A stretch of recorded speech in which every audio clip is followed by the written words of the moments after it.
olmayan Peyğəmbərin başına bir iş gəlir. Görün Peyğəmbər harda qaldı.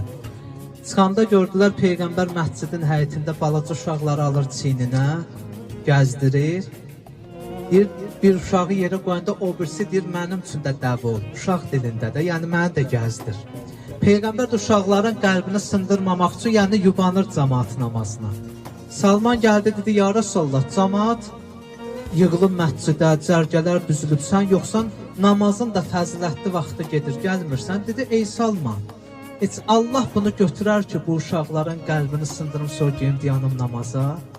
Allah o cür namazı qəbul eləyər bizdən. Dedi, yoxdur.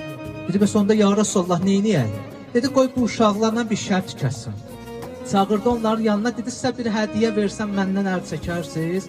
Dedilər, bəli, ya Rasulallah. Dedi, Salman, neçə gün bundan qabaq bir neçə kilo qoz yığmışam, qoymuşam qırağa qurusun, ged onları gətir bura, bunların arasında pay kimi bölüşdürün, məndən əl çəksinlər. Bir Peyğəmbər onu bölüşdürəndə uşaqların arasında, uşaqlar ki, getdi o qozu sındırıb yeməyə başları qaçışdı, Peyğəmbərdən əl çəkdilər də.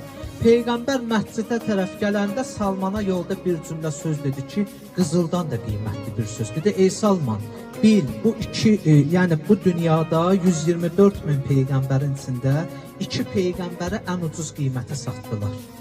Biri Yusuf Peyğəmbəri qardaşları bazarda ən ucuz qiymətə satdılar. Biri də bu uşaqlar məni qoza dəyişdilər. Bu uşaqlar bilsəydilər mənim dəyərim nə qədər yuxarıdır. Dünyanı da versəm mənə verməzlər. İndi bəzən bizə deyəndə ata-ananın qədrini bir namazlı qıl, Qurana qulaq as, moizəyə qulaq as. Bəziləri bilirsiniz niyə bunu yüngül üstündən keçir. Çünki dəyərini bilir. Dəyərini bilsə əlindən də neymətini eləməz. Çıxmağına imkan verməz.